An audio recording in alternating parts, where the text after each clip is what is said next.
Welcome to our presentation. Let me begin by asking you a question. Do you use any of the following products? Johnson & Johnson's No More Tears, Lysol disinfectants, Pledge furniture polish, Oust air fresheners, Lime-A-Way, Cascade dishwashing detergent, Tide laundry detergent, Clorox bleach, 409 multi-purpose cleaner, Windex glass cleaners?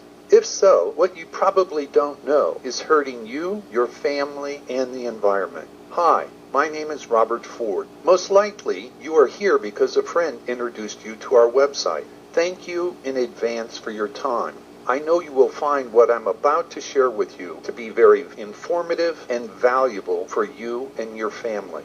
I also know you may find some of the information shocking and disturbing. If you are somewhat skeptical as we go through this presentation, I would completely understand because that was me 7 years ago. But after many hours of investigation, I came to realize that an informed and educated consumer can make better purchase decisions. Purchase decisions that will reduce a family's risk of sickness and disease. One final note before we begin. If you would like to learn more about the authorities behind this information, you can find that by using the hyperlinks in the Amazon Kindle book, Healthy Families and Healthy Kids by Robert E. Ford. So let's begin. What we are going to discuss today is the Fair Packaging and Labeling Act, how we get sick, cancer rates in America, and how they changed over the last 104 years, the precautionary principle, and finally, how common household products are harming you, your family, and the environment, probably without you even being aware of it.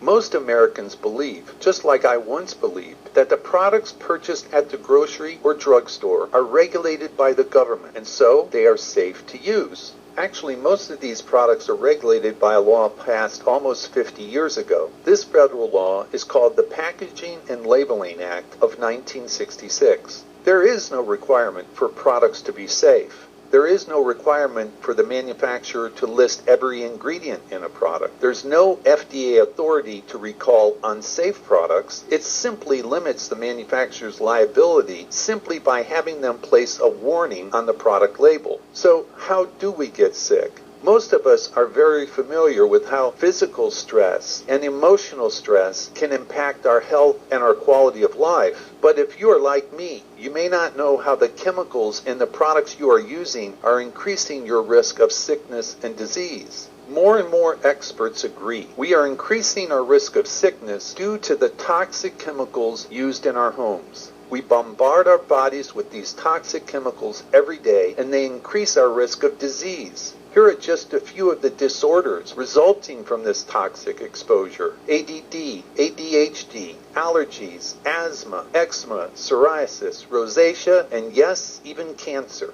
Let's look at cancer rates and how they have changed over the last 104 years. We could look at any number of things such as male sperm count or female fertility rates, but let's look at cancer. In 1910, according to the American Cancer Society, only 1 out of 8,000 people were diagnosed with cancer. Cancer rates quickly changed when synthetic chemicals began to be used. Synthetic chemicals were first introduced to the American household following World War I as a way to sell the huge stockpiles of chlorine that had been previously used as a poison gas. The chemical age ushered in all types of toxic chemicals being introduced to American homes with serious health consequences. What happened as a result? 27 years after synthetic and toxic chemicals began to be used in American homes, cancer rates went from 1 out of 8,000 to 1 out of 500.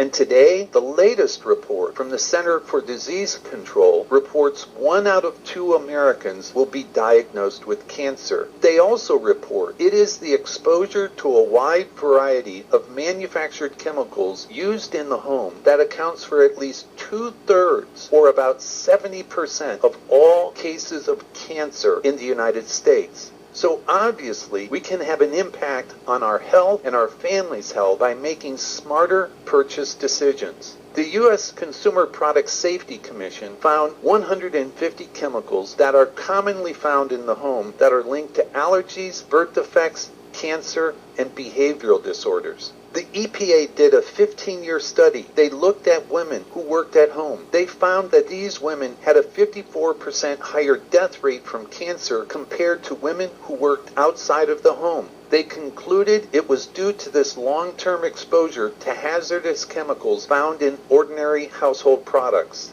Many moms are using disinfectants to try to protect their children from germs. What these moms don't understand is household disinfectants are the leading poison hazard for children. According to 911, every 30 seconds a child is poisoned in the United States. Fortunately, these poisonings are completely avoidable by making the decision to purchase safer products that actually cost less. It's a no-brainer decision. Who would think that furniture polish has chemicals that cause brain damage and depress the central nervous system? Why did the manufacturer Monsanto have an ingredient that was a known carcinogen, and why did they lie for 30 years to cover up the fact that Agent Orange was in their Lysol cleaning product? Who knows how many people were harmed by this? I don't know. What I do know is the person who makes a more informed purchase decision can avoid these risks. If a product label says precautionary statement, caution, keep out of reach, poison,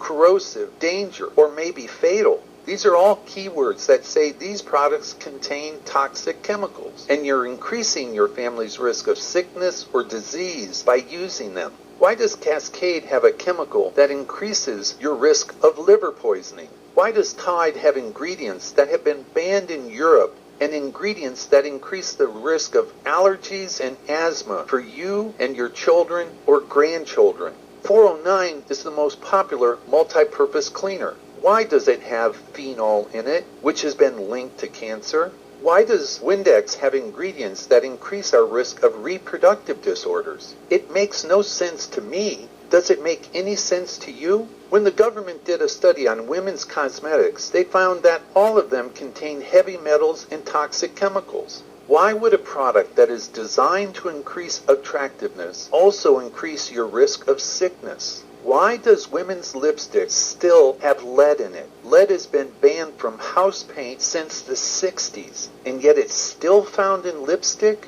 This is crazy. Wouldn't you agree? But the product that really angers me the most is Johnson's No More Tears. Why? Well, in Europe, they banned a number of toxic chemicals from being in personal care products almost a decade ago. So Johnson's manufactures No More Tears in Europe without these toxic chemicals. It angers me because No More Tears is the leading best-selling baby shampoo in the United States, and Johnson's uses ingredients that increase the risk of cancer for your children. And most people don't know that the leading cause of death of children, not including accidents, under the age of 14 is cancer. And the products we choose to buy either increase this risk of cancer or they reduce this risk. Which outcome do you want for your children? The Mayo Clinic did a study on personal care products. Why does any product used in our home contain a cancer-causing ingredient like formaldehyde?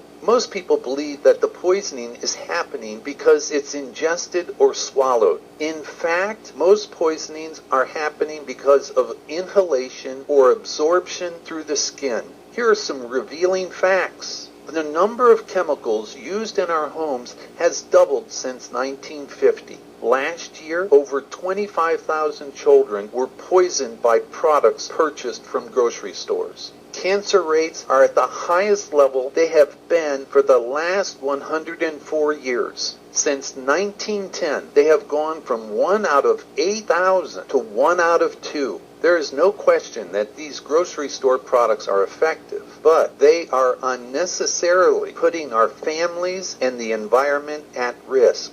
These products also violate the scientific precautionary principle. What is that? That is the simple act of taking preventative measures to reduce and or avoid potential threats to our health and our environment. Now that you know about the dangers of grocery store products, you have a choice. Do you continue to put your family in harm's way, or do you decide to save money and shop for safer, smarter products? The choice is yours. I want to thank you for your time. My wish for you and your family is that you live a life free of sickness and disease, and a life with abundant health and prosperity.